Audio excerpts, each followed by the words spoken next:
салом ба ҳаводорони нашрияи расмии ҷумҳурии тоҷикистон рӯзномаи ҷумҳурият ва бинандагони азизи мо дар шабакаи ютуб. айни ҳол мо дар назди театри таҷрибавии тамошобини ҷавон ба номи муҳаммадҷон қосимов қарор дорем. албатта бо шунидани ин ном ва дидани ин макон кас ба ёди ҳунармандони зиндаёди театру синамои тоҷик меафтад. аммо қаҳрамони имрӯзаи мо як бонуи саропо ҳунар, як бонуе ки тамоми умри хешро сарфи роҳи театр намудааст. як зане ки алорағми ҳама мушкилиҳои зиндагӣ чун қаҳрамони саҳнааш ба по истодаву дар охир муваффақ гардидааст, Сабоҳат Қосимова мебошад. бинандагони азиз, айни ҳол мо суҳбате дорем ба қаҳрамони барнома. ба хотири даъвати моро пазируфтан ва иштирок дар маҳфили фонус минбари андеша изҳори сипос менамоем ва аз фурсати муносиб истифода бурда муаллимаи азизро аз номи аҳли эҷоди рӯзномаи ҷумҳурият ба 70-умин солгарди мавлудашон ки имсол синни муборакашон ба 70 мерасанд табрик ва таҳният мегӯем.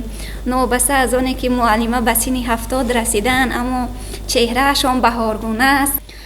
шумо 50 соли умри худро ба ҳунари театр бахшидаед. театр аз нигоҳи шумо чист ва ин саҳнаи ҳунар ба шумо чӣ дод? акнун 50 сол мешавад ки рӯи саҳна кор мекунам ва саҳна маро мечархонад ва дар ҳар як гардиш барои ман як равзанаи тозе ба ин дунёи бузургу ноошно шуда боз мешавад. ту ин солҳо ки рӯи саҳна болои нақшҳои зиёде аз рӯи адабиёти классикӣ, адабиёти ҷаҳони муосир рӯи нақшҳо кор кардам, ҳар як нақше ки рӯи саҳна болояш кор кардам барои ман дар зиндагии ман як зинае буданд, як марҳилае буданд. театр ба ман дарси зиндагӣ медод. ман нақшҳоро меофаридам ва нақшҳо маро таҷаллӣ мекардам. ё ки нодуруст, нақшҳо маро меофариданд, ман онҳоро таҷаллӣ мекардам. дар ҳақиқат ягона чизе ки мардумро ба ҳам ҷамъ меорад, инсонҳоро ба ҳам мепайвандад ва даҳсолаҳоро ба ҳам наздик мекунад, ин театр аст. ин қудратро фақат театр дошта метавонад. вақте ки дар театр кор мекунӣ, дар рӯи саҳна болои нақши кор мекунӣ, саропо ғарқи кор мешавӣ. намефаҳмӣ рӯзҳо чӣ гуна мегузаранд. ҳушу хаёли ту аз дунболи маъниҳо дар завқи ҷустуҷуст ва аз пайдо кардани ин маъниҳо, ин мафҳумҳо ту ба ваҷд меоӣ. ман фикр мекунам ки агар дар ҳақиқат то ба охир ба дунёи ҳунари актёрӣ фурӯ равӣ, як бахше аз ин дунё мешавӣ. дигар аз он ҷо роҳи бозгашт нест ва ман хушбахтам. ман хушбахт ҳастам ки ба ин дунё роҳ ёфтам.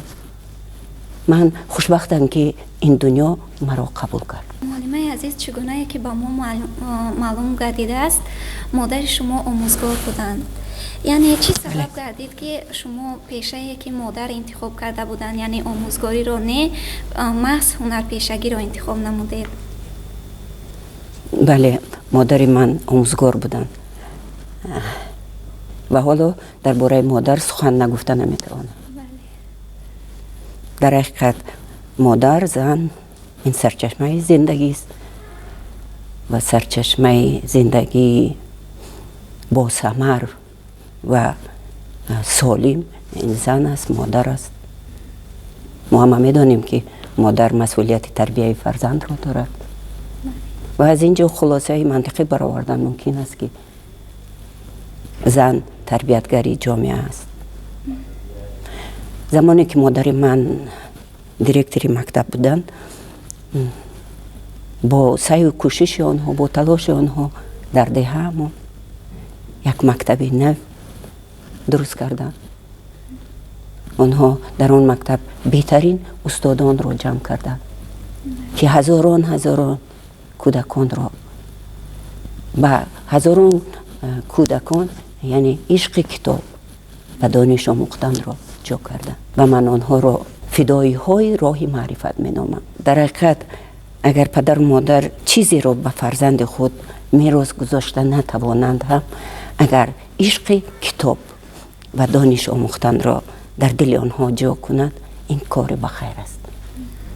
زیرا خیر جامعه از خیر خاندان آغاز می گردد. صفا در جامعه از صفا در عائله آغاز می گردد و جامعه زیبا از تربیه فرزندان زیبا سر می شود. و با این گفتن می خواهم که سهم مادران ما در تربیه ما در شکل دادن روح ما خیلی بزرگ است. و برای پس می گردیم به سوال شما برای چی من این کسب رو انتخاب کردم. و من به یاد میارم جوانی کودکی خود رو. میدونید در کودکی هر بیگاه بالای بام می برآمدیم. بالای بام می برآمدیم و از آنجا به پس دیوار خانه حولی نگاه می کردیم و در پس دیوار حولی یک میدان بزرگ وجود داشت و هر بیگاه اونجا مردمی زیاد جمع می شدن. ما از بالای بام نگاه می کردیم و انتظاری می کشیدیم. بعضا روز تاریک می شد، بعضا روز باران می بارید و بعضا روز یک گلخانه بزرگ آنجا زبانه می زد و نخواست صدای بلندی دویژاک الکتریکی به گوش می رسید که از شنیدن این صدا ما از خرسندی قد می پریدیم و این صدا در دل ما یک حسی غلبه بر ظلمات را بیدار می کرد. و البته دزد بغداد این لقب مسئولی سینما بود. نوارها را با تجهیزات درست می کرد و در بینای نه چندان بزرگ که تیریزه هایش تختکوب کرده شده بودند و یک چند خرکی چوبین داشت. فیلم نوبتی آغاز می گردید و ما به دنیای تماما دیگر نگاه می کردیم. من فکر می کنم شاید اینها بودن که عشق مرا به هنر اکتوری بیدار کردن. خب به اندیشه شما معلم عزیز یک زن هنرمند بودن چگونه است؟ آسان است یا اینکه مشکل و چه مسئولیتی رو برداشت دارد؟ فکر میکنم مسئولیت یک همسر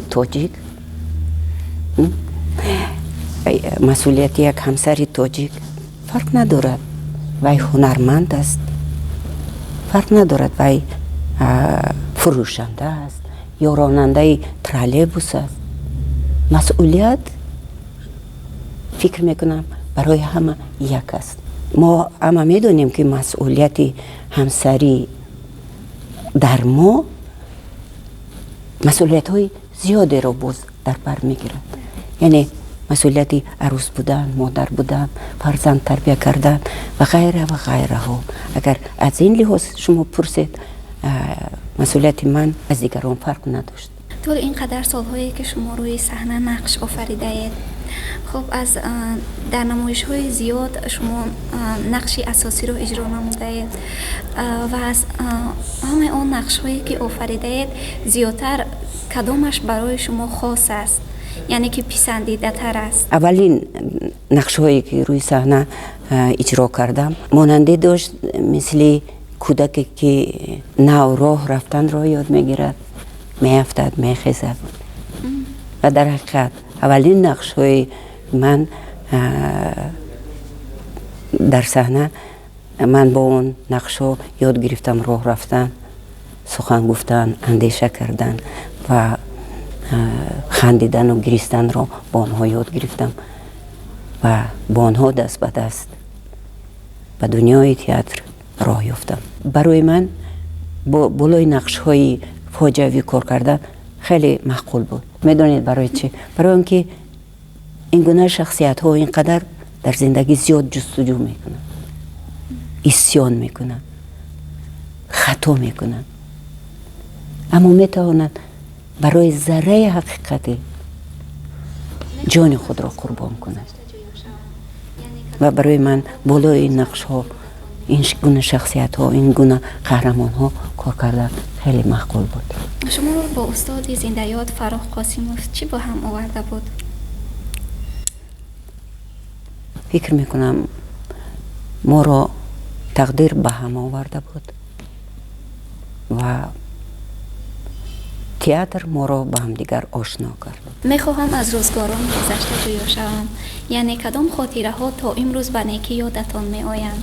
در جوانی زندگی مثل یک کتاب است که میخواهی تیز تیز زود زود سراسیمه گذاری و فهمی که در صحیفه دیگر چی نوشته شده است. اما فکر میکنم که وقتی که زندگیت پر از جستجوها، پر از تلاشها، پر از واخوری و جدایی ها، پر از آمدن و رفتن ها، از سخن گفتن و خاموش ماندن ها پر می شود و در سن 70 سالگی این کتابی زندگی رو به دست میگیری. البته میخوای در بهترین خاطره هایی که تو خرسند بودی، خوشبخت بودی، با اون صحیفه ها گردی به دنیای ناتکرار و البته میگردی به خاطره ها، به یادها و این خاطره ها تو رو میبرن دنیایی که در آن محمد جان قاسم، دنیایی که محمود جان واحد، دنیایی که صدبرگ طلایی و مشرفه قاسم و دنیایی که ثوری سبزعلی و شیر عبدالقیس هنوز با دنیا پدرود نگفتند، دنیایی که از نفس فروخ قاسم پر است. میخواهم درباره اون خاطره صحبت کنم. سالهای اول تحصیل در دانشکده هنرهای زیبا استادان مهارت اکتیاری ما اسکر عبدالرحمنوف، تمره عبدالشکورова بودند و هر وقتی که استادان به صنفخانه می در آمدن، ما دانشجویان باید هر روز هر یک دانشجو باید یک صحنه، باید یک اتیود، یعنی صحنه خودمون درست کرده باشیم از زندگی و مؤلفش خودمون باید باشیم، کارگردانش هم خودمون باشیم و آن صحنه را خودمون بازی کنیم. و یک روز شیر عبدالقیس یک صحنه، یک اتیودی داشت، صحنه چه درست کرده بود که منو لطفت برزی و در اون صحنه چه بند بودیم. صحنه چه درباره محتوای این صحنه چه آن بود که درباره هیکل تراش ایجادکار حرف میزد. هیکل تراش خودی شیر عبدالقیس بوده. ما محصولی کاری اون سنگ تراش بودیم، یعنی هیکل بودیم که ما را از سنگ درست کرده بود. من پیانیر دختری بودم که در راست می ایستادم با همیشه تیار و لطفت برزی و مجسمه زنی شرقی بودم. و در وقتی کار کردن این صحنه، هر وقتی که مثلا شیر عبدالقیس یعنی سنگ تراش بود، ایجادکار بود، محصول کارهای خود را میدید، به نزد ما می آمد و هر وقتی که به نزد من می آمد خنده هم می گرفت.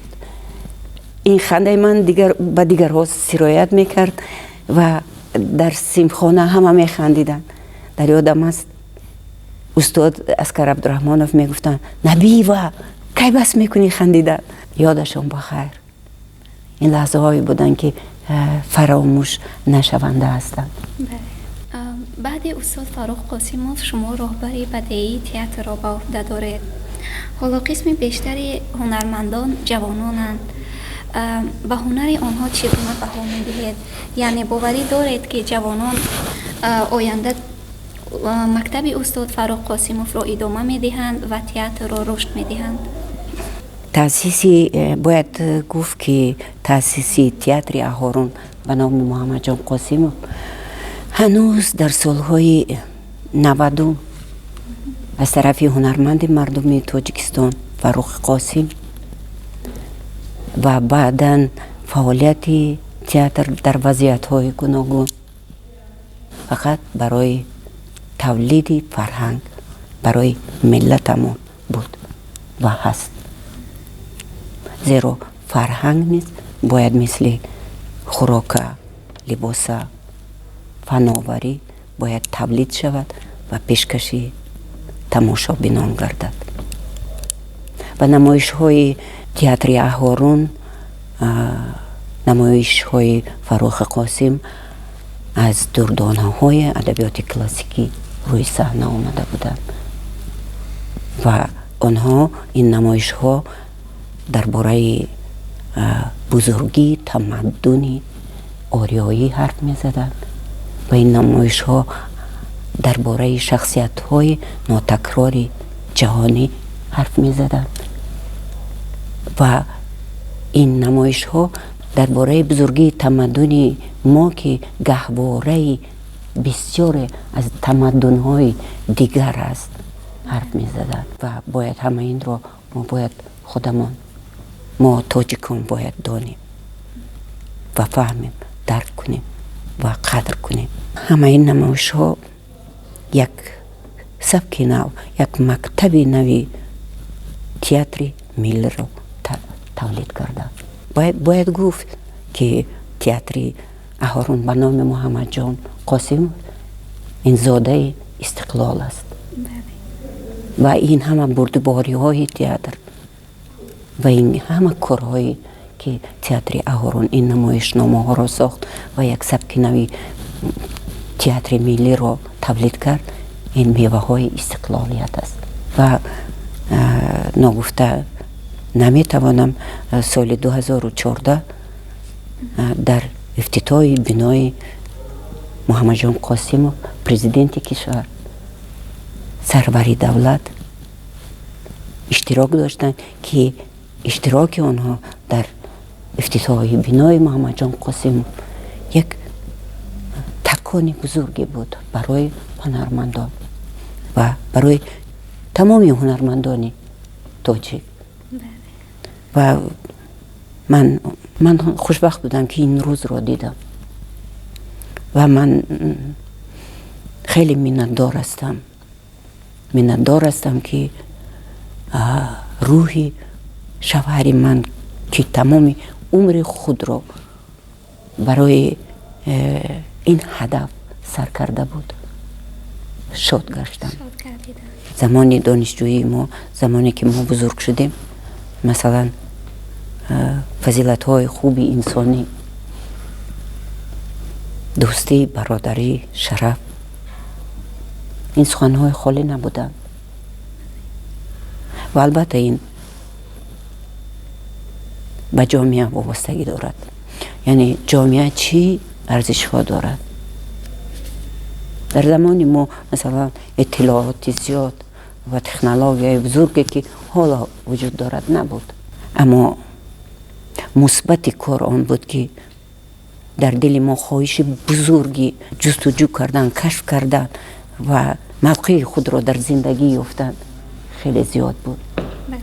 جوانانی را بعد از سر خود گذاریم که توانند کار فروخ قاسم را ادامه بدهند. هنرمندانی که در حقیقت می توانند رسالت هنرمندی خود را فداکارانه با صداقت اجرا کنند.